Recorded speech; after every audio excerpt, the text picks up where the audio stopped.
യേശു മതി, ആ സ്നേഹം മതി, തൻ ക്രൂശു മതി എനിക്ക്. യേശു മതി, തൻ ഹിതം മതി, നിത്യജീവൻ മതി എനിക്ക്. യേശു മതി, ആ സ്നേഹം മതി, തൻ ക്രൂശു മതി എനിക്ക്. യേശു മതി. ഗലാത്യർക്ക് എഴുതിയ ലേഖനം അതിൻ്റെ ആദ്യത്തെ 8-9 വാക്യങ്ങൾ നമ്മൾ വായിച്ചു. ആ 8-9 വാക്യത്തിൽ വളരെ വ്യക്തമായിട്ടാണ് പറയുന്നത്, ഈ ദൈവത്തിൻ്റെ വചനത്തിൽ നിന്ന് ഒരു വള്ളിയോ പുള്ളിയോ, ഒരക്ഷരം കൂട്ടുകയോ ഒരക്ഷരം കുറയ്ക്കുകയോ ചെയ്താൽ എല്ലാ ശാപവും, ഈ പുസ്തകത്തിലെ എല്ലാ ശാപവും ആ വ്യക്തിയുടെ മേൽ വരും. അവന് ജീവവൃക്ഷത്തിൻ്റെ ഫലം കിട്ടത്തില്ല, ജീവപുസ്തകത്തിൽ നിന്ന് അവൻ്റെ പേര് മാറ്റും എന്ന് പറയുമ്പോൾ അതിൻ്റെ അർത്ഥം സിമ്പിൾ ഭാഷ, അലങ്കാര ഭാഷയിൽ അങ്ങനെ പറഞ്ഞെങ്കിലും സിമ്പിൾ ഭാഷയിൽ പറഞ്ഞാൽ അവൻ സ്വർഗത്തിൽ എന്ത് ചെയ്യത്തില്ല, പോകത്തില്ല. ഈ വചനം നമ്മുടെ കൺവീനിയൻസ് അനുസരിച്ച് നമ്മുടെ കാര്യങ്ങൾ നടക്കാൻ വേണ്ടി അങ്ങനെ പ്രസംഗിക്കുന്നവരുണ്ട്. അത് ഏറ്റു പറയുവാനും പാടില്ല, അത് കേട്ടിരിക്കാനും പാടില്ല. വചനം ആത്മാവിൽ നമ്മളത് മനസ്സിലാകുമ്പോൾ അത് നമ്മളെ ശുദ്ധീകരിക്കും, ലൗകികരാക്കി തീർക്കത്തില്ല. ലോകത്തിലെ പ്രാധാന്യതയൊക്കെ പോയി വല്ലവിധേനം പൗലോസ് പറയുന്ന പോലെ എന്ത് ചെയ്യും, എനിക്ക് സ്വർഗത്തിൽ പോയാൽ മതി, കാഹള ഊതുമ്പോൾ എനിക്ക് എന്ത് ചെയ്താൽ മതി, അതുവരെ തൽക്കാലം വി ആർ മൂവിങ് ഓൺ, അത്രയേ ഉള്ളൂ. പിള്ളേരെ ഫീസ് അടയ്ക്കണം, വാടക അടയ്ക്കണം, അല്ലെങ്കിൽ EMI കാണും, അതടയ്ക്കണം, ആഹാരം കഴിക്കണം, നമ്മുടെ ചിലവുകൾ, ഡ്രസ്സ് ഇടണം, ജസ്റ്റ് നമ്മുടെ ചിലവുകൾ, അത് നമ്മൾ ജോലി ചെയ്യുന്നുണ്ട്, അത്രയേ ഉള്ളൂ അതിൻ്റെ പ്രാധാന്യത. നമ്മുടെ ശരിക്കുള്ള കർത്താവ് ഇടയ്ക്കിടയ്ക്ക് ദൈവസന്നിധിയിൽ മുട്ടുമടക്കുമ്പോൾ ഓർപ്പിക്കുന്ന എന്തുവാ, പൂർണ്ണരായി തീരണം.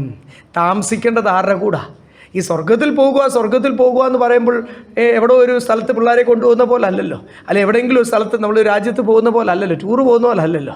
സ്വർഗത്തിൽ ദൈവത്തിൻ്റെ വാസസ്ഥലമാണ്.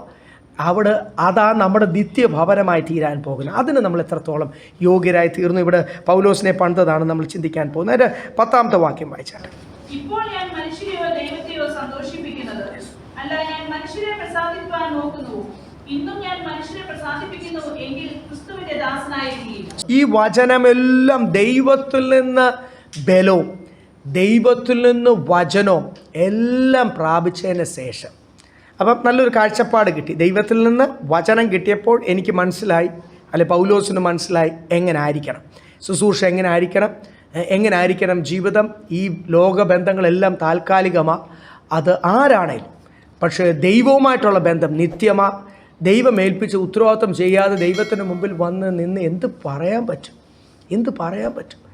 ഹൗവയും ആദാമും ഒക്കെ കർത്താവ് ഏദൻ തോട്ടത്തിൽ വന്നപ്പോൾ ഓടിപ്പോയി മരത്തിൻ്റെ പുറയിൽ പോയി ഇലയുടെ പുറയിലും മരത്തിൻ്റെ പുറയിലും ഒക്കെ പോയി പാത്തിരുന്ന പോലെ പ്രാർത്ഥിക്കേണ്ട വരത്തില്ലേ?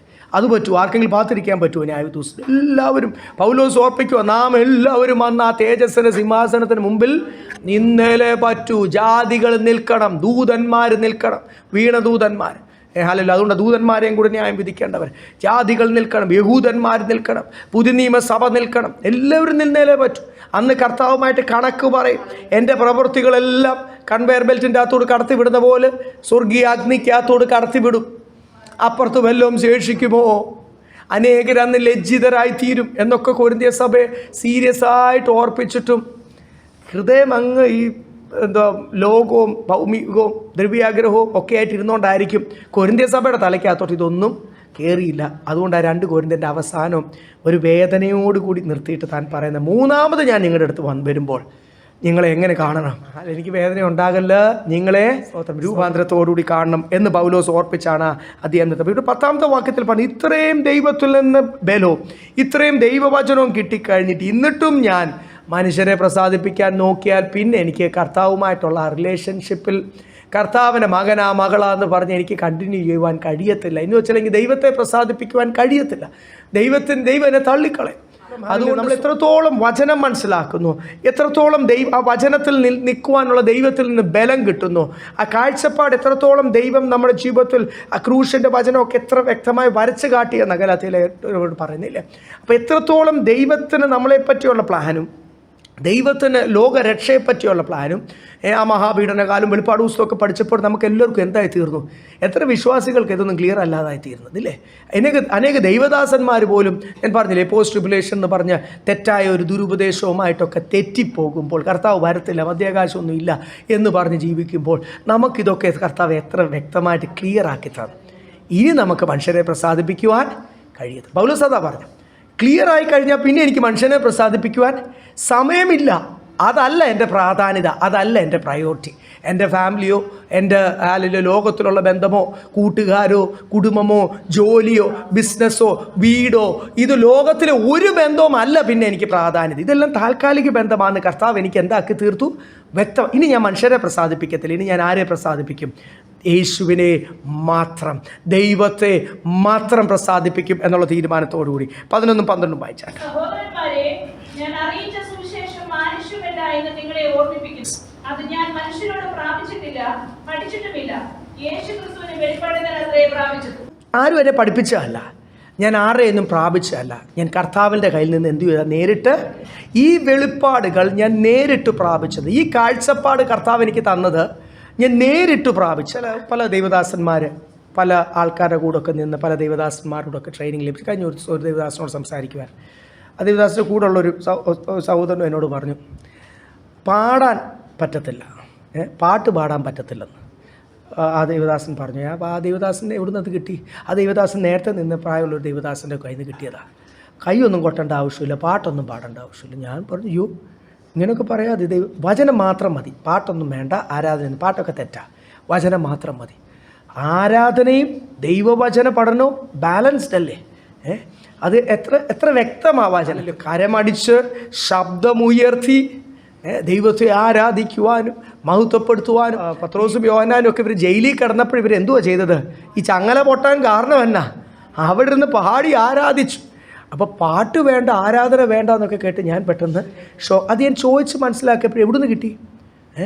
അത് വേറൊരാടെ കയ്യിൽ നിന്ന് കിട്ടി. അപ്പം പല ആൾക്കാരിങ്ങനെ തെറ്റിച്ച് ആ ഭാഗം മനസ്സിലാക്കി കാണത്തില്ല.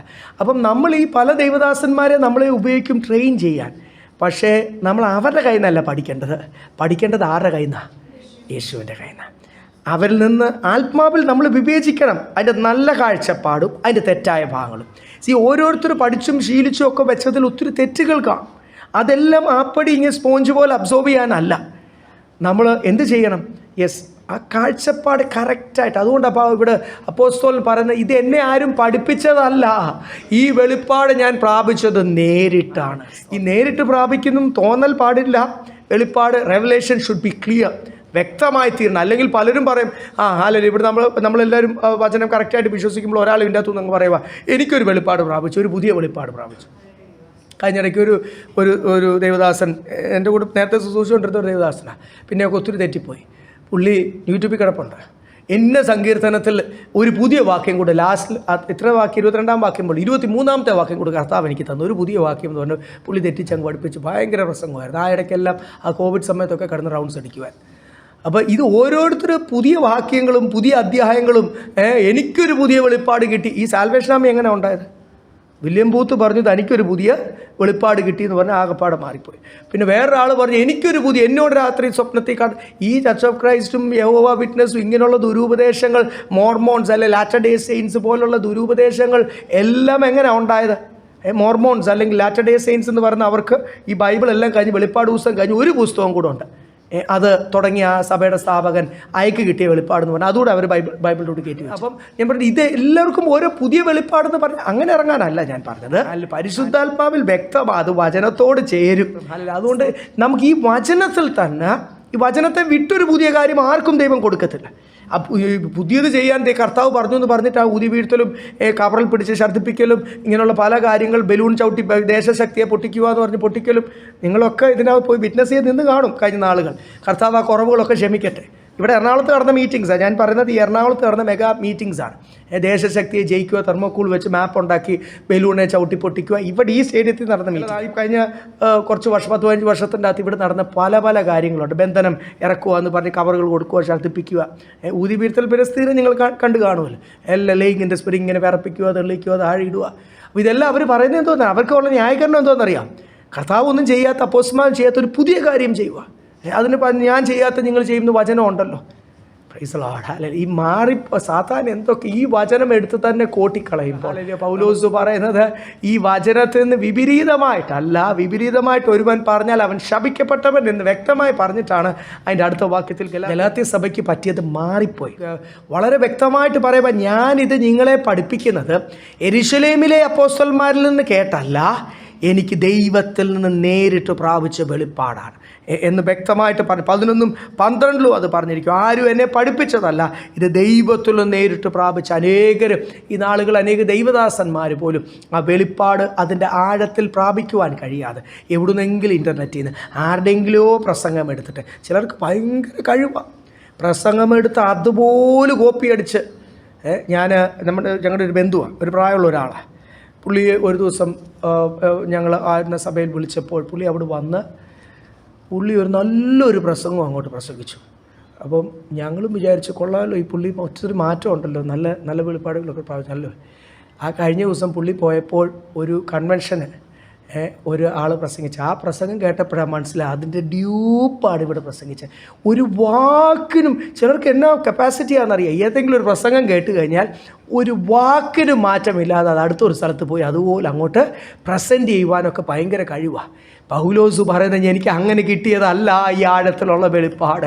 നമ്മളെ അങ്ങനെയൊന്നും പ്രസംഗിച്ച് കഴിഞ്ഞാൽ ആരും രൂപാന്തരപ്പെടത്തില്ല. കുറച്ച് തോട്ട്സ് കിട്ടുന്നോ, കുറച്ച് ചിന്തകൾ പോലും തോന്നിക്കും, അതൊന്നും അല്ലല്ലേ ഞാൻ പറഞ്ഞു. ഇന്നലത്തെ മന്ന അത് ഇന്നലത്തേക്കായിരുന്നു ആവശ്യം, അത് പിറ്റേ ദിവസം പുഴുത്തുപോകും. മന്ന സ്വർഗത്തിൽ നിന്നാ, മന്ന ദൈവം തയ്യാറാക്കിയതാ, മന്ന ദൈവജനത്തിൻ്റെ ബലത്തിന് തന്നെയാണ്, ആഹാരം തന്നെയാണ്. പക്ഷേ ഇന്നലത്തെ മന്നയല്ല.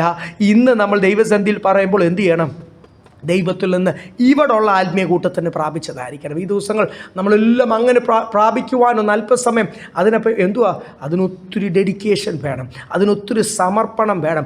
കർത്താവ് നമ്മളോട് സംസാരിക്കുന്ന ഒരു ഫ്രീക്വൻസിയിലേക്ക് നമ്മൾ എത്തണം. കർത്താവ് നമ്മളോട് സംസാരിക്കുന്ന ആ വെളിപ്പാടുകൾ വ്യക്തമായി തീരണം. അത് നമ്മുടെ ശുശ്രൂഷയ്ക്കും നമ്മുടെ വിളിക്കും നമ്മളെയും ഒരുക്കി, ആദ്യം നമ്മളെ ഒരുക്കിയിട്ടാണ് നമ്മളിൽ കൂടെ അനേകരെ ഒരുക്കുന്നത്. ആ ഒരുക്കത്തെ പറ്റിയാണ് ഇവിടെ അടുത്ത വാക്യങ്ങൾ അപ്പോസ്തലനായ പൗലോസ് പറയുന്നത്. 13-14 വായിച്ചു. ഞാൻ ദൈവത്തിന്റെ സഭയെ അത്യന്തം ഉപദ്രവിച്ച് മുടിക്കുകയും എന്റെ പിതൃപാരമ്പര്യത്തെ കുറിച്ച് അത്യന്തം എരിവേറി എന്റെ സ്വജനത്തിൽ സമപ്രായക്കാരായ പലരെക്കാളും യഹൂദമതത്തിൽ അധികം മുതിരുകയും ചെയ്തു പോന്നു. എൻ്റെ പിതാക്കന്മാരുടെ പാരമ്പര്യം അനുസരിച്ച് ഞാൻ ഇതുവരെയും ശീലിച്ച ചില കാര്യങ്ങൾ, ഈ രീതികൾ ഇപ്പോൾ പെന്തിക്കോസിനും എന്തുണ്ട്, ചില രീതികളുണ്ട് 15 നാളുകൾ തൊട്ട് ചെയ്ത്. അതിൻ്റെ അകത്തെ നല്ലതുമുണ്ട്, വചനാടിസ്ഥാനമല്ലാത്തതുമുണ്ട്. അതതിൻ്റെ അകത്തെ രസം. നമ്മുടെ കേരളത്തിലുള്ള അന്ന് പിതാക്കന്മാർ ചെയ്ത അവരുടെ ചില തീരുമാനങ്ങൾ അതും അടിച്ചേൽപ്പിക്കുവാൻ ശ്രമിക്കും. ഞാൻ പറഞ്ഞു, ഓരോരുത്തരെ വിളിച്ച വിളി അനുസരിച്ചാണ് കർത്താവ് പഠിപ്പിക്കുന്നത്. അതിൻ്റെ അകത്തെ വചനത്തിന് എനിക്കിപ്പം പറയാൻ പറ്റുമോ പണ്ട് തൊട്ട് കേരള പെന്തിക്കോസ് ഇങ്ങനെ, കേരളത്തിലെ പെന്തിക്കോസ്, ഞാനും 4ാം തലമുറ വിശ്വാസിയാണ്, അപ്പനും അപ്പച്ചനും ഒക്കെ ദൈവദാസന്മാരായിരുന്നു എന്ന് പറഞ്ഞ് എനിക്കിപ്പം എന്തെങ്കിലും ഞാൻ കണ്ടു അവരടിച്ചേൽപ്പിക്കാൻ, അല്ലെങ്കിൽ അന്നത്തെ കാലഘട്ടത്തിൽ ഇവിടെ ഞാൻ നിങ്ങളെ അടിച്ചേൽപ്പിച്ചാൽ നിങ്ങൾ എന്നോട് ചോദിക്കും, പാസ്റ്റർ അവിടെ എന്നോട് ചോദിക്കുന്ന ആൾക്കാരുണ്ട്. കഴിഞ്ഞ നാളുകൾ എന്നോട് ചോദിച്ചിട്ടുണ്ട്. പുതിയ വിശ്വാസികൾ ചോദിക്കും, ചിലർ പഴയ വിശ്വാസികൾ ചിലപ്പം അങ്ങനെ സ്തോത്രം പറഞ്ഞങ്ങ് വിടും. പുതിയ വിശ്വാസികൾ ചോദിക്കും, പാസ്റ്റേ ഇപ്പോൾ ഈ പറഞ്ഞതിന് എവിടെ വചനത്തിൽ അടിസ്ഥാനം? അപ്പം ഞാൻ എന്ത് ചെയ്യും? ഞാൻ ബബ്ബ അടിക്കത്തില്ലേ? അത് ഞങ്ങൾ പണ്ട് തൊട്ട് അങ്ങനെ, നമ്മളങ്ങനെ പണ്ട് തൊട്ട്, കേരളത്തിൽ അങ്ങനെ പണ്ട് തൊട്ട് അങ്ങനല്ല. ഇപ്പോൾ ഒരു കാര്യം പറയണമെങ്കിൽ ദൈവത്തിൽ നിന്ന് നേരിട്ട് വെളിപ്പാട് പ്രാപിച്ചതായിരിക്കണം സഭയോട് പറയുവാൻ, അല്ലെങ്കിൽ അതിന് വചനത്തിൽ എന്ത് വേണം? അത് മാത്രമേ ആൾക്കാരെ രൂപാന്തരപ്പെടത്തുള്ളൂ. അപ്പം താൻ പറയുമ്പോൾ ഇതുവരെയും ഞാൻ കേട്ടു, അന്നും ആർക്ക് വേണ്ടിയാണ് പ്രവർത്തിച്ചത്? ഈ ജൂഡായിസം അല്ലെങ്കിൽ ഇവിടെ യഹൂദ മത, ആ ഒരു മത ഓർഗനൈസേഷൻ, ഒരു പ്രസ്ഥാനം, ഒരു കമ്മ്യൂണിറ്റിക്ക് വേണ്ടി പ്രവർത്തിച്ചുകൊണ്ടിരുന്ന അന്ന് യേശുവിന് താൻ എതിരായിരുന്നു.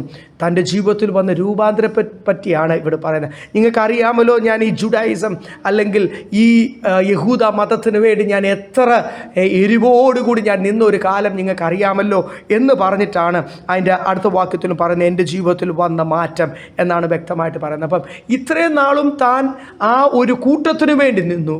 ഇപ്പം താൻ ആർക്ക് വേണ്ടിയാണ് നിൽക്കുന്നത്? യേശുവിന് വേണ്ടിയാണ്.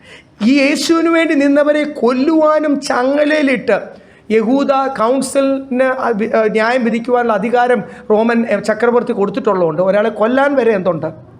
നിങ്ങളുടെ മതത്തിന് വിപരീതമായിട്ട് പ്രസംഗിച്ചാൽ മോശയുടെ ന്യായപ്രമാണത്തിന് വിപരീതമായി പ്രസംഗിച്ചു എന്ന് പറഞ്ഞിട്ടാണ് യെരുശലേമിൽ കൊണ്ടുവന്നത്. ഈ ജൂറിസ്ഡിക്ഷനിൽ വരണം. അവിടെ നിന്ന് ഡെമസ്കസിൽ നിന്ന് എന്ത് ചെയ്യണം? അവരെ വലിച്ച് യെരുശലേമിൽ കൊണ്ടുവന്നിട്ട് കൊല്ലാൻ വേണ്ടിയാണ്.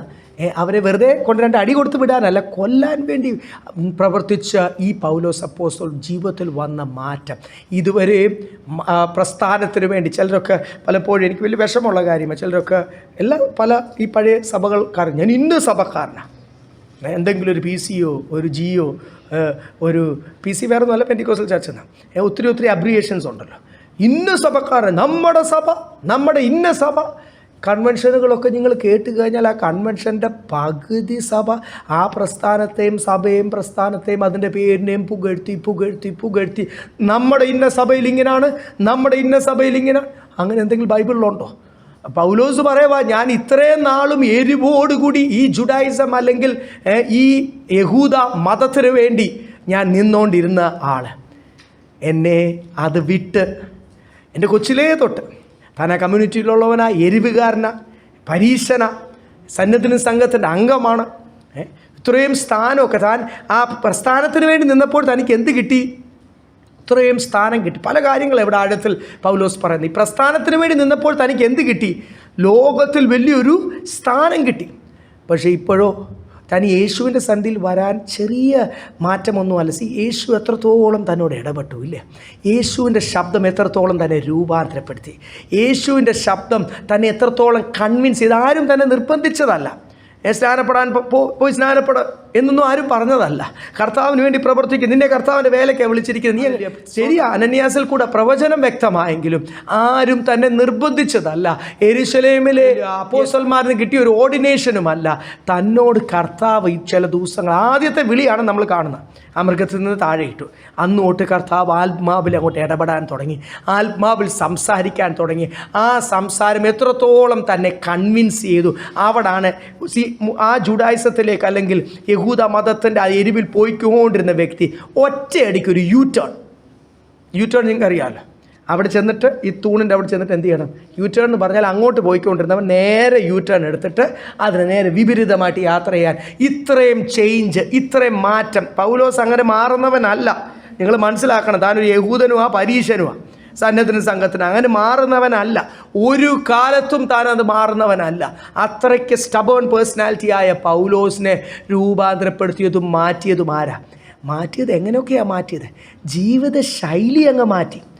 രാജാവിന് കൈക്കൂലി കൊടുക്കുവാൻ പണമുണ്ടായിരുന്ന ഒരു മൾട്ടി ബില്യണർ എന്ന് നമുക്ക് വേണേൽ പറയാം, ഒറ്റ ഭാഷയിൽ പറഞ്ഞു കഴിഞ്ഞാൽ.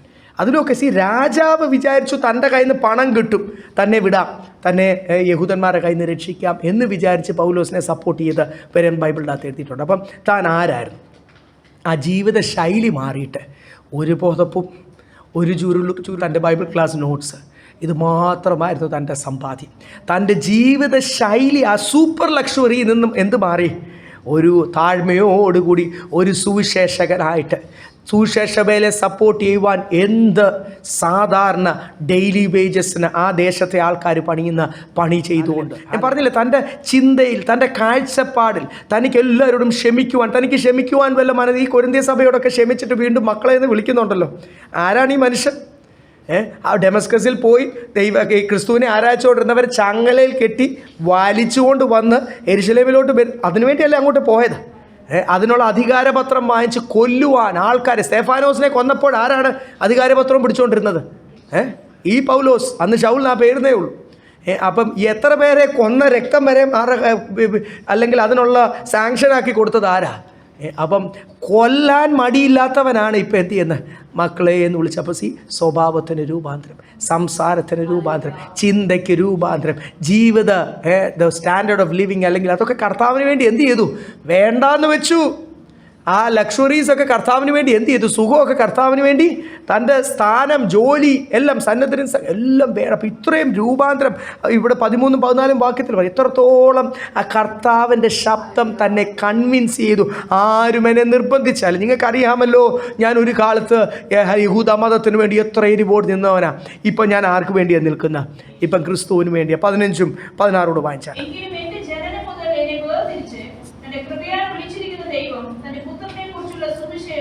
ജാതികളിടയിൽ അറിയിക്കേണ്ടത് അവൻ എന്നിൽ വെളിപ്പെടുത്തുവാൻ പ്രസാദിച്ചപ്പോൾ ഞാൻ മാംസരക്തങ്ങളോട് ആലോചിക്കുകയോ എനിക്ക് മുമ്പേ അപ്പോസ്തലന്മാരായവരുടെ അടുക്കൽ യെരൂശലേമിലേക്ക് പോവുകയോ ചെയ്യാതെ അറബിയിലേക്ക് പോവുകയും ഡെമസ്കസിലേക്ക് മടങ്ങിപ്പോരുകയും എങ്കിലും ഇത്രയും കർത്താവിന് വിപരീതമായി നേർന്നു. ദൈവദാസനെ പോലും സ്തെഫാനോസിനെ പോലും കൊല്ലുവാൻ അധികാരമൊക്കെ പത്രം വായിച്ചാൽ അതിനുവേണ്ടി എല്ലാം പ്രവർത്തിച്ച എന്നെ ഇത്രയും വിപരീതമായിട്ട് യേശുവിനെ ഒരു നോക്ക് പോലും കാണുവാൻ ശുശ്രൂഷ കാലഘട്ടത്തിൽ കാണുവാൻ ആഗ്രഹമേ, അത്രയും യേശുവിനെ വെറുത്ത ഒരു മനുഷ്യൻ, യേശുവിൻ്റെ വിപരീതമായിട്ട് പ്രവർത്തിച്ച യേശുവിനെ ആരാധിക്കുന്നവരും കംപ്ലീറ്റ്ലി ഭൂമിയുടെ മുഖത്തിൽ നിന്ന് തുടച്ചു നീക്കുമെന്ന് വ്രതമെടുത്ത് നടന്ന ഒരു സംഗീ എന്ന് വേണം നമുക്ക് പറയാം. ഒരു മനുഷ്യനെ എന്ത് ചെയ്തു? ആ മനുഷ്യനെ കർത്താവ്, it please God he chose me as A chosen vessel എന്നൊക്കെയാണ് എഴുതിയേക്കുന്നത്. കർത്താവിന് എന്നോട് പ്രസാദം തോന്നി, എന്നെ വിളിച്ചത് എൻ്റെ അമ്മയുടെ ഉദരത്തിൽ ഉരുവാകുന്നത്. നമുക്ക് അവിടെ എല്ലാ വാക്യങ്ങളും അറിയാം. എൻ്റെ അമ്മയുടെ ഉദരത്തിൽ ഉരുവാകുന്നതിന് മുമ്പേ എന്ന് പല ഭാഗത്തൊക്കെ പറയുന്നത്. എന്നെ വിളിച്ചത് അപ്പോഴാണെങ്കിലും എരമ്യാവിലൊക്കെ അപ്പാവം പറയുന്നത് നമുക്കറിയാമല്ലോ. സങ്കീർത്തനത്തിൽ വീണ്ടും സങ്കീർത്തനക്കാരൻ അത് ഓർപ്പിക്കുന്നുണ്ട്. സ്തോത്രം. എന്നെ വിളിച്ചത് കൊച്ചിലെ ആണെങ്കിലും സ്തോത്രം. നമ്മളൊക്കെ എല്ലാവരെയും നമ്മളെ വിളിക്കുന്നത് എപ്പോഴാണ്? നമ്മൾ ജനിക്കുന്നതിന് മുമ്പേ, ഭൂമിക്ക് അടിസ്ഥാനം ഇടുന്നതിന് മുമ്പേ വിളിക്കുന്നത്. പക്ഷേ എത്ര പേരാണ് ആ വിളി അനുസരിച്ച് വിശ്വസ്തരായിത്തീരുന്നത്?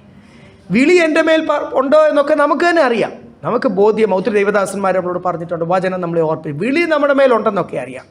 പക്ഷേ പൗലോസിൻ്റെ ജീവിതത്തിലും പൗലോസിനെ ദൈവം തിരഞ്ഞെടുത്തെങ്കിൽ മാറ്റുവാൻ കാരണം എന്നാ?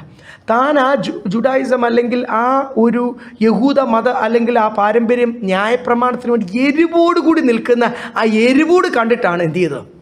ഗിദെയോനെ എന്നെ ശുശ്രൂഷയ്ക്ക് വിളിക്കാൻ കാരണം ആ ലഭിച്ചത് എൻ്റെ അവകാശം ഞാൻ ശത്രുവിന് വിട്ടുകൊടുക്കത്തില്ല. ഓരോ കാര്യത്തിലും ട്രെയിൻ ചെയ്യുന്നതും ആ വിളിക്കുന്നതും ഒക്കെ നമ്മുടെ ജീവിതത്തിൽ, നമ്മൾ ജോലി ചെയ്യുന്ന മേഖലയിലും നമ്മുടെ ജീവിതത്തിലെ നമ്മുടെ ഒരു പ്രിൻസിപ്പിളും അല്ലെ നമ്മുടെ ഒരു തീരുമാനം. ചിലർ കളിപ്പിക്കുക, ചിലർ ജന്മനാൽ എന്തുവാണ് ഏശാവിനെ പോലെ. അതുകൊണ്ട് ഏശാവിനെ പോലെ ആയിത്തീരല്ല എന്ന് വചനത്തിൽ പറഞ്ഞു. ബിലിയാമിനെ പോലും ഏശാവിനെ പോലും ഒക്കെ ആയിത്തീരല്ല എന്ന് പുതിയ നിയമസഭയോട് ഓർപ്പിക്കുവാൻ ചിലർക്ക് അവരുടെ കാര്യങ്ങൾ സാധിച്ചാൽ മതി, വേറെ ഒന്നും അവർക്ക് വിഷയമല്ല. എന്ത് പറഞ്ഞാലും അതിനൊക്കെ ആമേൻ പറഞ്ഞാലും എനിക്ക് എൻ്റെ കാര്യം സാധിച്ചാൽ. അപ്പോൾ ചിലർ ജനിക്കുന്നതേ അങ്ങനെയുള്ളവരെ കർത്താവ് വിളിച്ചിട്ട് എങ്ങനെ ചെയ്യാനാണ്? കർത്താവിന് വേണ്ടി ആത്മാർത്ഥയോട് നിൽക്കത്തില്ല.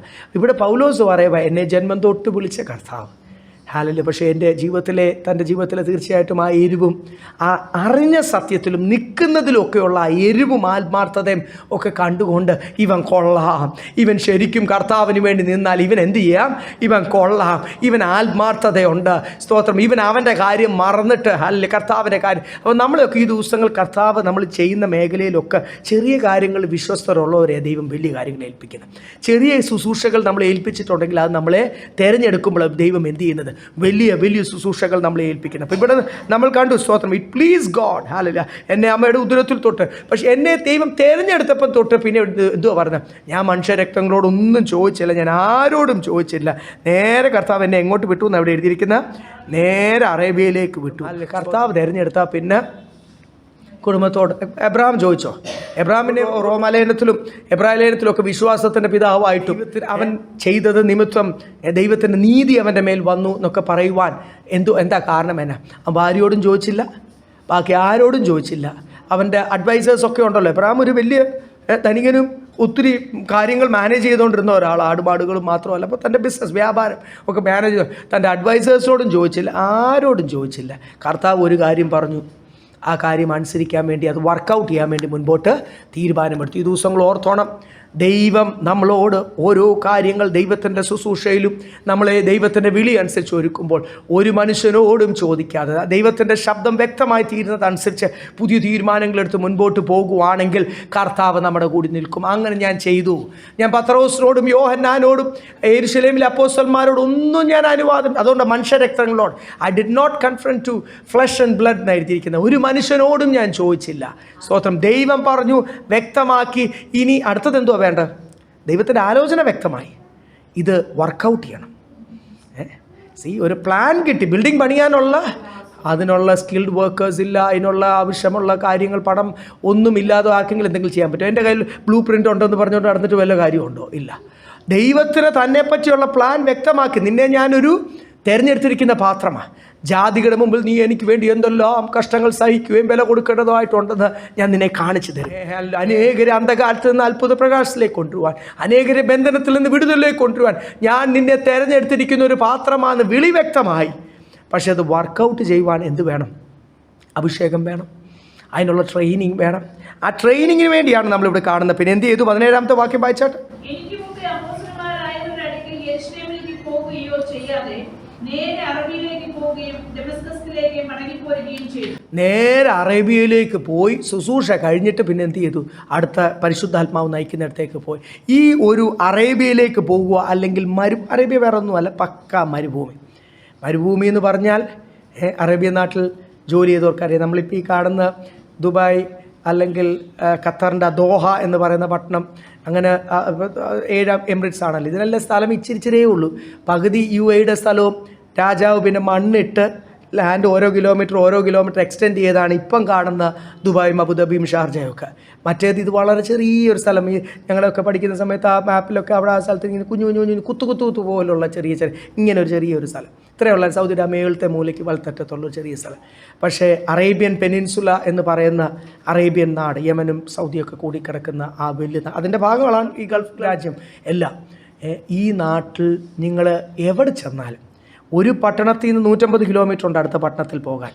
ഞങ്ങൾ ഒരു പട്ടണത്തിൽ നിന്ന് യാത്ര ചെയ്ത് സാധാരണ ഞങ്ങളുള്ള ഒരു പട്ടണത്തിൽ നിന്ന് അടുത്ത തലസ്ഥാനം വരെ യാത്ര ചെയ്യുമ്പോൾ 600 കിലോമീറ്റർ. ഈ 600 കിലോമീറ്റർ പോകുന്നത് എങ്ങനെയാണെന്നറിയാം? മരുഭൂമി, നിർജ്ജന പ്രദേശം, മരുഭൂമിക്കകത്തോട് സ്കെയിലിട്ട് വരച്ചിരിക്കുന്ന പോലെ. അതിൻ്റെ ഇടയ്ക്ക് ഞങ്ങൾ പലപ്പോഴും വിചാരിച്ചിട്ടുണ്ട്, രാത്രിയിലോ വല്ല സ്ട്രീറ്റ് ലൈറ്റൊക്കെ കത്തിച്ചിട്ടിട്ടുണ്ട്, ഇഷ്ടത്തിന് കറണ്ട് ഉണ്ടല്ലോ അവർക്ക് എന്തെങ്കിലും. അപ്പോൾ അറേബ്യൻ നാട്, ഈ റോഡ് വിട്ട് നിങ്ങളൊന്ന് ഓഫ് റോഡ് പോയാൽ മരിച്ചു എന്നാണ് അതിൻ്റെ അർത്ഥം. കാരണം വിജനമായ സ്ഥലം, ഒരു പച്ചിപ്പാട്ട്. ചില സ്ഥലത്താണ് ഈ കാക്ടസും, വല്ലപ്പോഴും ഒരു സ്ഥലത്താണ്. ഇനി 1000 സ്ക്വയർ കിലോമീറ്റർ അല്ലെങ്കിൽ 100 സ്ക്വയർ കിലോമീറ്ററിൻ്റെ ഒക്കെ ഇടയ്ക്കാണ് ഒരു മരുപ്പച്ചയൊക്കെ ഉള്ളത്. അല്ലെങ്കിൽ വിജനമായി ഈ ഇന്ത്യയുടെ ഏകദേശം 85% 90% അത്രയും ഏരിയ ഉള്ള ഒരു രാജ്യം, ഇന്ത്യയുടെ അത്രയുള്ള ഒരു രാജ്യം, ജനവാസമുള്ള ഈ പറയുന്ന ചില പട്ടണങ്ങളും മരുപ്പച്ചയുള്ള സ്ഥലങ്ങളും മാത്രമേ ഉള്ളൂ. ബാക്കിയുള്ളതൊക്കെ എന്തുവാണ്? വിജനമായ സ്ഥലത്താണ്. നിങ്ങളിപ്പോൾ ഈ കഴിഞ്ഞിടയ്ക്കൊക്കെ ഒരു ആടിൻ്റെ കാര്യമൊക്കെ ഒരു കഥയൊക്കെ ഇറങ്ങിയിട്ടുണ്ടല്ലോ.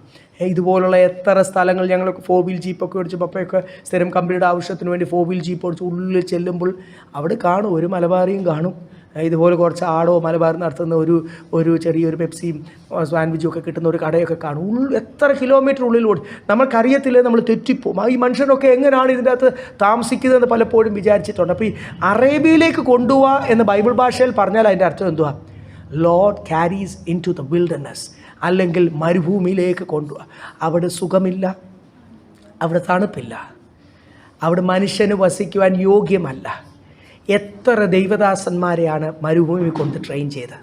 ആദ്യം നമ്മൾ ബൈബിളിൽ നോക്കുമ്പോൾ മോശെ 40 വർഷമാണ് ഈ ശുശ്രൂഷന് ചെയ്യുവാനും ഫറവോൻ്റെ മുമ്പിൽ നിന്ന് ശക്തമായിട്ട് പറയുവാൻ ഈ ഒരു അധികാരം മോശയുടെ കരം ഉയർത്തിയപ്പോൾ ചെങ്കടൽ 2 നമ്മൾ ശക്തമായിട്ട് പറയും.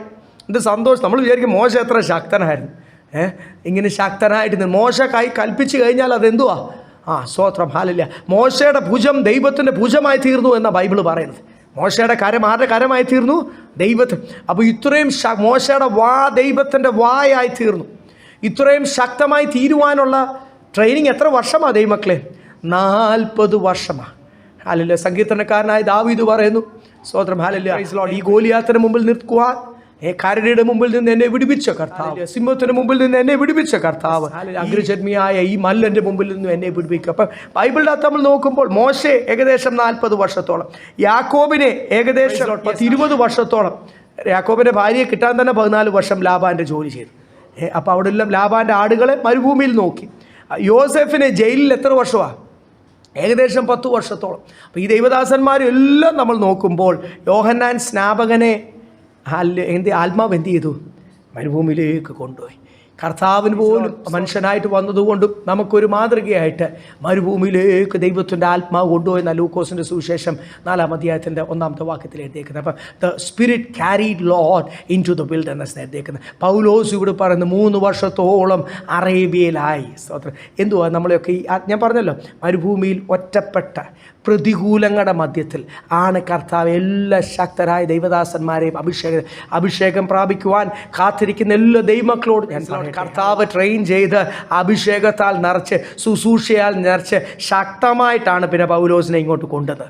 അല്ല സ്തോത്രം, നമ്മുടെയൊക്കെ ജീവിതത്തിൽ ദൈവം ഈ അനുവദിക്കുന്ന പ്രതികൂലങ്ങളും ദൈവം അനുവദിക്കുന്ന ഒറ്റപ്പെടലുകളും കർത്താവെ നാളെ എന്തായി തീരും എന്ന് പറഞ്ഞ് ദൈവത്തിൻ്റെ മുഖത്തേക്കല്ലാതെ വേറെ നോക്കുവാൻ മാർഗമില്ല. നീറി ദൈവസന്നിധിയിൽ മുട്ടുമടക്കുവാൻ കർത്താവ് അനുവദിക്കുന്ന എല്ലാ മരുഭൂമി സാഹചര്യങ്ങളും എന്തിനാണ്?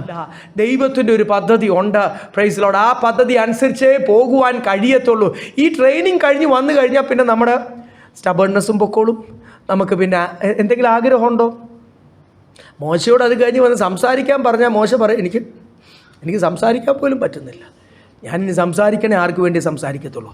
കർത്താവിന് വേണ്ടി സംസാരിക്കത്തുള്ളൂ. അപ്പോൾ ഇവരെല്ലാം ഈ ശക്തരായ ദൈവത്തെ, യോഹന്നാൻ സ്നാപകൻ ഇങ്ങോട്ട് വന്നിട്ട് പിന്നെ എന്തുവാ ചെയ്തത്? ഈ മോശയ്ക്ക് പോലും പറ്റാഞ്ഞ ഒരു ശുശ്രൂഷയായി യോഹന്നാൻ സ്നാപകൻ ചെയ്തു. സർപ്പസന്തതികൾ ഈ ദുഷാട്ടിയ ജനത്തെ അങ്ങോട്ട് മെരിക്കുക.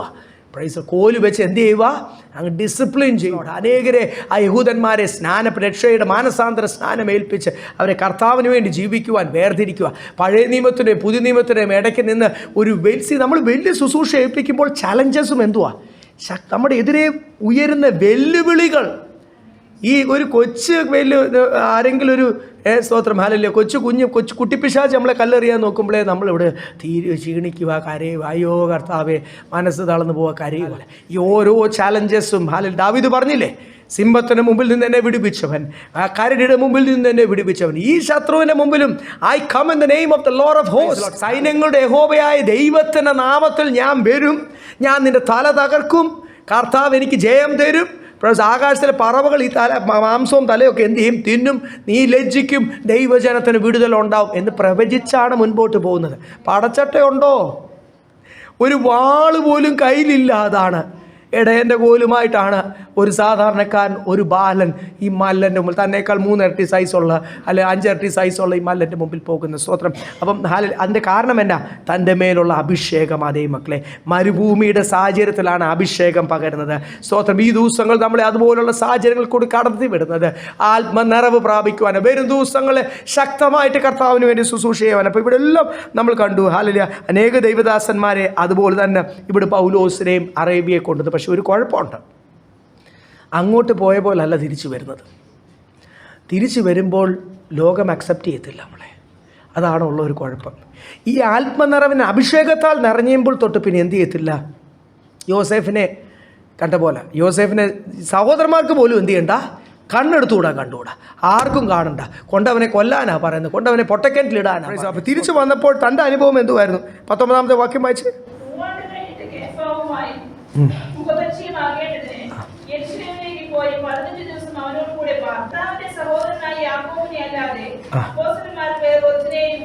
അത് കഴിഞ്ഞ് പിന്നെ എങ്ങോട്ട് പോയതാ? 21-ാമത്തെ വാക്യം.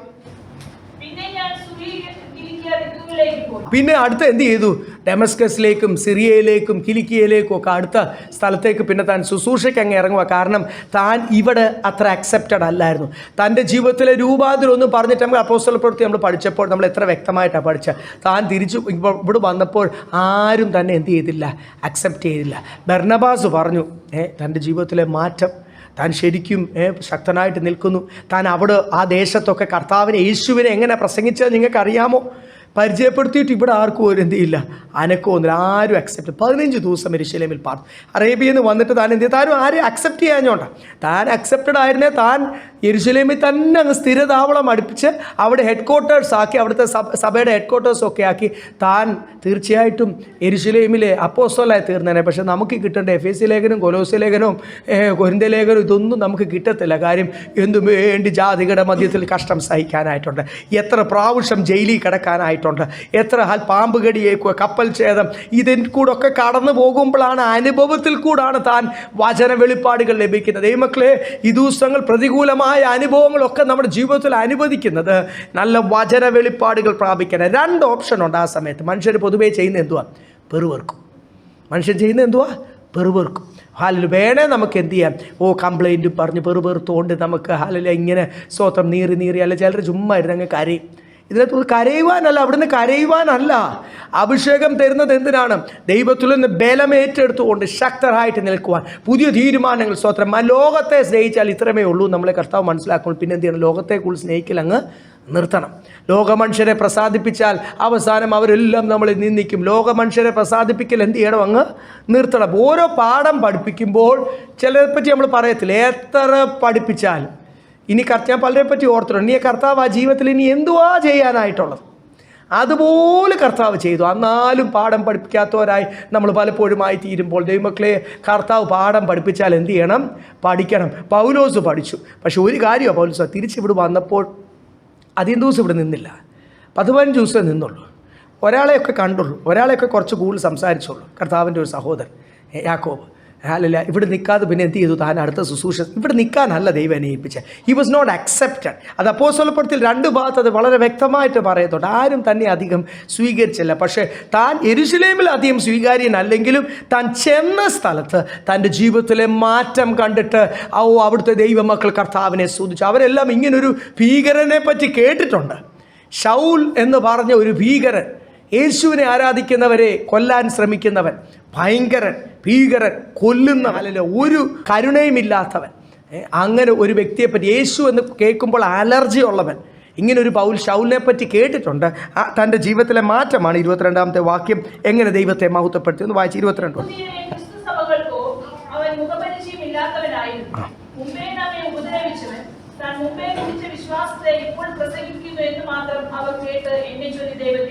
എന്നെ ചൊല്ലി അവർ ദൈവത്തെ മഹത്വപ്പെടുത്തി. യെരൂശലേമിൽ തന്നെ എല്ലാവർക്കും അറിയാം, എല്ലാവർക്കും തന്നെ പരിചയമുണ്ട്. ഇവിടെ തന്നെ പറ്റി വലിയ പരിചയമൊന്നുമില്ല, കേട്ടിട്ടേ ഉള്ളൂ. ക്രിസ്തു സഭയെ നശിപ്പിക്കുന്നവൻ, കർത്താവിന് ഒരു ദൈവനാമം ദുഷിപ്പിക്കുന്നവൻ, കർത്താവിന് ഒരു നാശമാകുന്നവൻ എന്ന് കർത്താവിൻ്റെ പ്രവൃത്തിക്ക് എതിരെ നിൽക്കുന്നവൻ എന്ന് മാത്രമേ തന്നെ പറ്റി കേട്ടിട്ടുള്ളൂ. പക്ഷേ ഇവിടെ എഴുതിയിരിക്കുന്ന അവർക്കൊന്നും അറിയാവുന്നവരുടെ മധ്യത്തിൽ എന്നെ മാനിക്കും സ്വീകരിക്കും എന്ന് വിചാരിക്കുന്നവർ ഈ അഭിഷേകം പ്രാപിച്ചതിന്, ഈ നിറവ് പ്രാപിച്ചതിന്, ശുശ്രൂഷ പ്രാപിച്ചതിന് ശേഷം അവരാരും എന്ത് ചെയ്തില്ല? സ്വീകരിച്ചില്ല. അപ്പോഴാണ് കർത്താവ് തന്നെ വിളിച്ചിരിക്കുന്ന ശുശ്രൂഷയ്ക്കായിട്ട് കിലിക്കിയയിലും ദമസ്കസിലും ഒക്കെ പോയി താൻ അവിടെ ശക്തമായിട്ട് കർത്താവിന് വേണ്ടി താൻ അവിടെ പറഞ്ഞത് എന്തുവാ? തൻ്റെ ജീവിതത്തിലെ മാറ്റമാണ്. ഒരു ടെസ്റ്റിമണി എന്ന് പറയുന്നത് എന്തുവാ? എൻ്റെ ജീവിതത്തിൽ കർത്താവ് തന്ന മാറ്റമാണ്.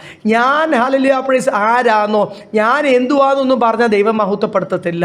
എൻ്റെ ജീവിതത്തിൽ ദൈവം തന്ന രൂപാന്തരത്തെ പറ്റി പറയുമ്പോഴാണ് അവിടെ ദൈവനാമം മഹത്വപ്പെടുത്തുന്നത്. അതാണ് ഇവിടെ നമ്മൾ കാണുന്നത്. 23-ാമത്തെ വാക്യം വായിച്ചില്ലേ? സ്തോത്രം. എന്തൊരു മാറ്റം ഇല്ലേ?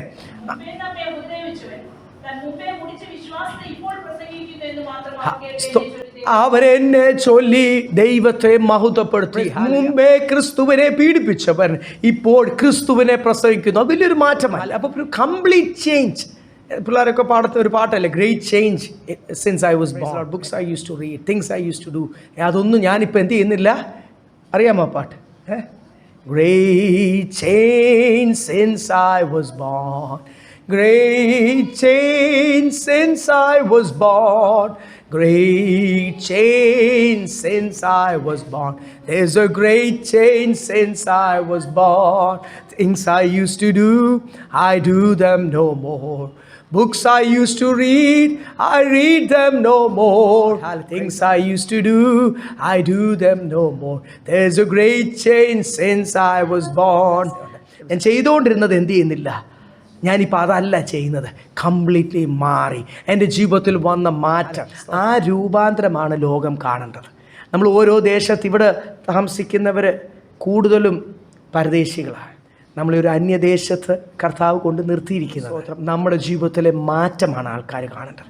ഞാനിവിടെ ആരാന്നറിയാമോ? നമ്മൾ ആരാ? എനിക്ക് എന്തൊക്കെ ചെയ്യാൻ കഴിയും? എൻ്റെ കഴിവുകളെ വെളിപ്പെടുത്തുവാനല്ല, എൻ്റെ ജീവിതത്തിൽ വന്ന രൂപാന്തരമാണ് ആൾക്കാർ അറിയേണ്ടത്. ആരാണ് ഈ രൂപാന്തരത്തിന് കാരണം?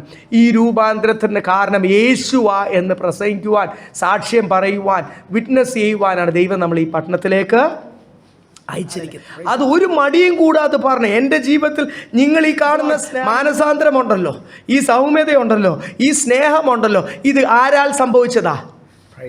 ഈ ബൈബിൾ എടുത്തുകൊണ്ട് നടക്കാൻ നാണം കേടായ എന്നെയും പബ്ലിക്കായിട്ട് ആയിരക്കണക്കിന് കവലകൾ പരസ്യയോഗം പ്രസംഗിക്കുവാനും യോഗ്യനാക്കിയത് ആരാ? യേശുവാണ്. എനിക്ക് നാണം കേടായിരുന്നു. ഉപദേശിയുടെ മകനൊക്കെ ആയിരുന്നു കൊച്ചിലെ തൊട്ട്, നാണം കേടുമായിരുന്നു. ഇതുമായിട്ട് ഒരു ബന്ധവുമില്ലായിരുന്നു. ഈ കഴിഞ്ഞ 30 വർഷം കർത്താവിൻ്റെ വേല ചെയ്യുവാൻ യോഗ്യനാക്കിയത് ക്രിസ്തുവാണ്. അപ്പം നമ്മുടെ ജീവിതത്തിൽ വന്ന രൂപാന്തരമാണ് ആരറിയേണ്ടത്? ലോകം അറിയേണ്ടത്. എന്നിട്ടാണ് 24-ാമത്തെ വാക്യം കൂടെ, അവർ എന്നിൽ കൂടെ എന്ത് ചെയ്തു? ദൈവത്തെ മഹത്വപ്പെടുത്തി. ഈ ദിവസങ്ങൾ ഹാലല്ല നമ്മുടെ ജീവിതത്തിലെ നമുക്ക് വേണ്ടി ജീവിച്ചുകൊണ്ടിരുന്ന നമ്മൾ ഇപ്പം എത്ര ഡെഡിക്കേറ്റഡ് ആയിട്ട് കർത്താവിന് വേണ്ടി നിൽക്കും. നമ്മുടെ ജീവിതത്തിലെ മാറ്റം ആണ് ലോകം നോക്കുന്നത്. അവൻ ക്രിസ്തുവിനെ ആരാധിക്കുക. എല്ലാ ദിവസവും ഞായറാഴ്ച വേദപുസ്തകം എടുത്തുകൊണ്ട് പോകുന്നുണ്ടല്ലോ, എവിടെ പോകുന്നുണ്ട്? മീറ്റിങ്ങിനാണ് പോകുന്നത്, അവർ ആരാധിക്കാനാണ് പോകുന്നത്. അവർ ആത്മാവിൽ ആരാധിക്കുന്നവരാണെന്നാണ് പറയുന്നത്. അവർക്ക് പുതിയ തീരുമാനങ്ങളൊക്കെ എടുത്ത് ലോകത്ത് നമ്മുടെ അല്ല ഉത്സവത്തിൽ അവരൊന്നും കഴിക്കത്തില്ല, വിഗ്രഹാർപ്പിതം കഴിക്കത്തില്ല, ഒന്നും നമ്മുടെ മറ്റേ മാമോദിസ അല്ലെങ്കിൽ ഇങ്ങനെയുള്ള ആചാരങ്ങൾക്ക് മരണ അല്ലെങ്കിൽ ഓർമ്മ ദിവസത്തിനൊന്നും നമ്മൾ പോകത്തില്ല. അപ്പോൾ പല ആചാരത്തിനൊന്നും നമ്മൾ പോകത്തില്ല. വേർപെട്ട് ജീവിക്കുന്ന ഒരു ജനം എന്നൊക്കെ എത്ര പേർക്ക് ഇന്ന് ദൈവമക്കളുടെ ഇടയ്ക്ക് ആ വേർപാടുണ്ടെന്ന് അറിയത്തില്ല. എന്തായാലും ഇവിടെ ഇരിക്കുന്ന നമുക്കുള്ളതിനായ ദൈവത്തിന് സ്തോത്രം. ഇന്ന് അതൊന്നും പഠിപ്പിക്കുന്നുമില്ല. ദൈവദാസന്മാരും പോയി അവിടെ പോയി ഫുഡ് അടിച്ചിട്ട് വരുന്നുണ്ട്. അതെനിക്ക് ഒത്തിരി പേരെ അറിയാം, ഈ എറണാകുളത്ത് തന്നെ അറിയാം. ആ ടീച്ചിങ് ഒക്കെ പോവുക. അടുത്തൊരു 5-10 വർഷമോടൊക്കെ കഴിഞ്ഞ് കഴിഞ്ഞാൽ ഇവിടും കാണും ഓർമ്മ ദിവസം. ആന്ധ്രയിൽ ഓൾറെഡി തുടങ്ങി. ഞാൻ ഒരു പ്രാവശ്യം ഞാൻ താമസിക്കുന്ന സ്ഥലത്ത് നിന്ന് 2 വീട് അപ്പുറത്ത് ഒരു ടെറസിൽ ഞാൻ നോക്കിയപ്പോൾ ഒരു ഷാമിയ അവിടെ അങ്ങനെ മീറ്റിംഗ് ഉടനെ ടെറസിലാണ്, പിന്നെ ഷാമിയ കെട്ടി അങ്ങ് മീറ്റിംഗ് നടത്തുക. അപ്പോൾ ഞാൻ നോക്കിയപ്പോൾ ഈ ടെൻ്റൊക്കെ അടിച്ച് അവിടെ ഭയങ്കര മീറ്റിംഗ്. ഇവിടെ നിന്ന് പണ്ട് പോയ ഒരു പഴയ സഭയുടെ ഏറ്റവും ആദ്യത്തെ പെന്തിക്കോസ് സഭയുടെ ദൈവദാസൻ്റെ ആ മോനും അവിടെ 10-40 സഭയുണ്ട് ആന്ധ്രയിൽ തന്നെ. അപ്പോൾ ഇങ്ങനെ വലിയ പ്രവർത്തനമൊക്കെ പറയുവാനുണ്ടെങ്കിലും ആ സഭ ക്ഷീണിച്ച് അവരിപ്പോൾ ഓർമ്മ ദിവസം ആചരിക്കുന്നുണ്ട്. അപ്പം ആ കുടുംബത്തിൻ്റെ ഒരു മോൻ ഒരു ആക്സിഡൻറ്റിൽ കഴിഞ്ഞ വർഷം മരിച്ചപ്പോൾ പിറ്റേ വർഷം സമയമായപ്പോൾ ഓർമ്മ ദിവസം ആചരിക്കാൻ എല്ലാവരും കൂടിയിരിക്കുക. ഒരു മീറ്റിംഗ് നടത്തി. ആ പാസ് മലയാളി പാസ്സാണ്. പുള്ളി തെലുങ്ക് നന്നായിട്ട് സൂക്ഷിക്കും. പുള്ളി ശബ്ദം കേട്ടു. അടുത്ത വിശ്വാസം എൻ്റെ ഞങ്ങളുടെ താരം അയൽക്കാരോട് ചോദിച്ചപ്പോൾ ഞങ്ങൾ കേരള പാസ്റ്ററാണ്.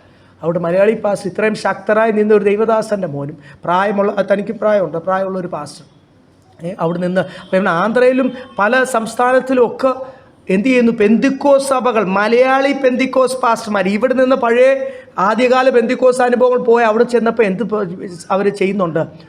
റിമംബറൻസ് ഡേയ്സ് ആണ്ട് കൂടുന്നുണ്ട്. അതിന് എല്ലാ മീറ്റിങ്ങും കൂടി ഫുഡും അടിച്ചിട്ട് വരുന്നുണ്ട്. അത് അവിടെ തുടങ്ങിയെങ്കിൽ അത് താമസിക്കാതെ അത് എവിടെ വരും? ആദ്യം പട്ടണമായ എറണാകുളത്ത് വരും, പിന്നെ മറ്റുള്ള സ്ഥലത്തേക്ക്. എന്തും ഈ പട്ടണങ്ങളിലാണല്ലോ ആദ്യം കയറി വരുന്നത്. കാര്യം ഇവിടെ ഒത്തിരി ഇങ്ങനെ കൂട്ടങ്ങളുണ്ടല്ലോ, എന്തും അക്സെപ്റ്റ് ചെയ്യുവാൻ. ഒരു കൂട്ടം അക്സെപ്റ്റ് ചെയ്യുമ്പോൾ അവർക്ക് ചെയ്യാമെങ്കിൽ പിന്നെ നമുക്കും എന്തുകൊണ്ട് ചെയ്തുകൂടാന്ന് പറഞ്ഞ് എല്ലാവരും അങ്ങ് ചെയ്യാൻ തുടങ്ങും. അപ്പം ഉപദേശങ്ങളൊക്കെ മാറും. ദൈവമക്കളെ, നമ്മുടെ ജീവിതത്തിൽ ഈ കർത്താവിനെ പിൻപറ്റിയ നിമിത്തം നമ്മുടെ ഓരോരുത്തരുടെ ജീവിതത്തിൽ നടക്കുന്ന രൂപാന്തരം, മാറ്റം ആൾക്കാർ കാണണം. പൗലോസ് പറയുന്ന എന്തോർത്താണ്? ഞാൻ കൊടുത്ത പണം കൊടുത്തിട്ടല്ല, ഞാൻ ആരായിരുന്നു പണ്ട് എന്ന് ഓർത്തിട്ടൊന്നുമല്ല, എൻ്റെ ജീവിതത്തിലെ രൂപാന്തരം കണ്ടിട്ട് അവർ ദൈവത്തെ മഹത്വം. കൊച്ചി പട്ടണത്തിൽ നമ്മളെ ആക്കിയിരിക്കുന്ന നമുക്ക് ശക്തമായിട്ടും വ്യക്തമായിട്ടും നമുക്ക് പറയാം, എൻ്റെ ജീവിതത്തിലെ രൂപാന്തരം കണ്ടു വേണം കൊച്ചിക്കാരെന്ത് ചെയ്യണം? കർത്താവിനെ മഹത്വപ്പെടുത്തും. They should glorify God. എൻ്റെ ജീവിതത്തിലെ രൂപാന്തരം നമ്മൾ ഓരോരുത്തരുടെയും ജീവിതത്തിൽ എത്രത്തോളം നമുക്ക് പലപ്പോഴും സന്തോഷത്തോടെ പറയാം, ഇത്രത്തോളം മാറ്റം എൻ്റെ ജീവിതത്തിൽ വന്നു. സത്യമാണ്. ഇനി എത്രത്തോളം മാറാനുണ്ട് എന്നുള്ളൊരു ഭാഗം നമ്മൾ ഓർക്കാറുണ്ടോ? നമ്മുടെ എല്ലാ സംസാരം, ചിന്ത, വിഷയം, ഇടപെടൽ, നമ്മൾ മറ്റുള്ളവരെ പറ്റി പറയുന്നത്, മറ്റുള്ളവരുമായിട്ടുള്ള ബന്ധത്തിൽ നമ്മൾ എത്രത്തോളം അവരെ സ്നേഹിക്കുവാനും കരുതുവാനും, ദൈവമക്കളെ മാത്രമല്ല, ദൈവമക്കളെ ജാതികളെയും സ്നേഹിക്കണം. ജാതികളെയും സഹായിക്കാൻ അവസരം കിട്ടി എന്ത് ചെയ്യണം? സഹായിക്കണം. കരുതൽ പരിശുദ്ധാത്മാവിൻ്റെ പ്രേരണയിലായിരിക്കണം മാത്രമേ. എന്നാൽ മാത്രമേ ഒരു ക്രിസ്തുവിൻ്റെ സ്നേഹം പറഞ്ഞ് കർത്താവിൻ്റെ സന്ധിയിലേക്ക് വരത്തുള്ളൂ. അപ്പോൾ പരിശുദ്ധാത്മാവിൻ്റെ പ്രേരണയിൽ ഓരോ കാര്യങ്ങളും ചെയ്യുമ്പോൾ നമ്മുടെ ജീവിതം വീണ്ടും വീണ്ടും മാറിക്കൊണ്ടിരിക്കും. ആരുടെ കൂടെ നമ്മൾ നടക്കുന്നത്? കർത്താവിനോട് കൂടിയാണോ? ചേർന്ന് നടന്നാൽ അറിയാതെ നമ്മുടെ ജീവിതത്തിൽ രൂപാന്തരം വന്നുകൊണ്ടിരിക്കും. ഞാൻ ഒരു അഴുക്ക് കൂട്ടുകെട്ടിലാണ് ഞാൻ നടക്കുന്നെങ്കിൽ അറിയാതെ ഞാനും എന്തായി തീരും? അഴുക്കാം എന്ന് പറയുന്ന പോലും പരിശുദ്ധനായ ദൈവത്തോട് കരം പിടിച്ച് ചേർന്ന് എൻ്റെ യേശുവിൻ്റെ കൂടെ, if you are walking with Jesus, hallelujah, എൻ്റെ യേശുവിൻ്റെ കൂടെ നമ്മൾ ചേർന്നാണ് നടക്കുന്നെങ്കിൽ ഓട്ടോമാറ്റിക്കായിട്ട് ഞാൻ ഓരോ ദിവസവും യേശുവിനെ പോലായി തീർന്നുകൊണ്ടിരിക്കും. ഒരു 5 വർഷം അല്ലെ 3 വർഷം കർത്താവിൻ്റെ വരവ് താമസിച്ചാൽ ഓരോ വർഷം കഴിയുമ്പോൾ ഇവിടെ നമ്മൾ അങ്ങോട്ടും ഇങ്ങോട്ടും നോക്കുമ്പോൾ ഇവിടെ ഇരിക്കുന്ന ദൈവമക്കൾ തന്നെ വീണ്ടും രൂപാന്തരത്തിലേക്ക് ദൈവത്തിൻ്റെ പരിശുദ്ധാത്മാവ് നമ്മളെ വീണ്ടും രൂപാന്തരത്തിലേക്ക് നടത്തട്ടെ. നമ്മുടെ ജീവിതത്തിലെ മാറ്റം കണ്ടിട്ട്, the change in our life, looking at the change in our life, they should glorify God. എൻ്റെ ജീവിതത്തിലെ, നിങ്ങളുടെ ജീവിതത്തിലെ, നമ്മുടെ കുടുംബത്തിലെ മാറ്റം കണ്ടിട്ട് അവർ ദൈവത്തെ മഹത്വപ്പെടുത്തണം. അതിന് എന്നെയും യോഗ്യനാക്കി തീർക്കണമേ. നമുക്ക് ഓരോരുത്തർക്കും ദൈവസന്നിധിയിൽ സമർപ്പിക്കാൻ കർത്താവ് നമ്മളെ സഹായിക്കും.